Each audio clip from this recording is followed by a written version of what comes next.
Most people are not suffering because of what happened. They are suffering because of the argument they are having with what happened. Gautam Buddha इस बात को the second arrow बोलते हैं। First arrow तो वही हुआ जो घटना आपके साथ घट गई, जो नुकसान आपका होना था, जो चोट आपको लगनी थी, जो ठेस आपको पहुंची, जो ख्वाहिश आपकी टूटी, वो फर्स्ट एरो है। सेकेंड एरो है जैसा आपका रिएक्शन हुआ उस पर्टिकुलर इवेंट पे। आदमी जब बहुत परेशान होता है, सोचता है कि यार मेरे साथ ही ऐसा क्यों हुआ, मुझ में बहुत सारी खामियां हैं, कमियां हैं, और जिंदगी में मुझे हमेशा ही धोखा मिला है, दुनिया वाले मेरे साथ हमेशा ऐसा करते हैं। तो ये सब जो गिल्ट की चीज़ है, ये सब सेकंड एरो की वजह से होती है, और यही ज़्यादा सफरिंग देता है आपको मेन इवेंट से। और अच्छी बात यह कि ये एक ऑप्शनल चीज़ है, इसको आप ट्रेन करके स्टॉप कर सकते हैं और इससे बाहर निकल सकते हैं। कबीर कहते हैं, जैसे अपने दोहे में वो कहते हैं कि दुख में सुमिरन सब करे, सुख में करे ना कोई, जो सुख में सुमिरन करे तो दुख काहे को हुई। तो यहाँ वो ये नहीं कह रहे हैं कि भाई दुख नहीं होगा, भाई एक्सटर्नल वर्ल्ड में जो चीज़ें होंगी वो तो होंगी ही, उसको तो कोई कंट्रोल नहीं कर सकता, लेकिन जो इंटरनली आप जो दुख क्रिएट कर रहे हैं बार बार सेकंड एरो के थ्रू, वो नहीं होगा अगर आप उसको ट्रेन कर लेते हैं। मार्कस ऑरेलियस भी बिल्कुल यही बात कहते हैं।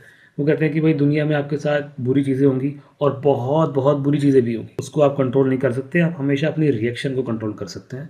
और यही स्टोइसिज्म का प्रिंसिपल है उनका, और यही करके उन्होंने अपना पूरा एम्पायर चलाया है। होता क्या है कि नर्वस सिस्टम एक्चुअल थ्रेट और हमारे थॉट ऑफ थ्रेट में डिफरेंशिएट नहीं कर पाता। वो जैसे उसको थॉट भी आता है ना, थ्रेट लगता है, कोई चैलेंज लगता है कि भाई ये चीज़ हो रही है, तुरंत सर्वाइवल मोड में चला जाएगा, अमिगडाला को ऑन कर देगा, बॉडी में कोर्टिसोल रिलीज कर देगा, हमारा शरीर सिकुड़ जाता है, पूरा सारी एनर्जी वहाँ निकल जाती है, हम बहुत बुरा फील करते हैं। गालिब का शेर है ना, वो कहते हैं कि हज़ारों ख्वाहिशें ऐसी कि हर ख्वाहिश पे कम निकले, बहुत निकले मेरे अरमा लेकिन फिर भी कम निकले।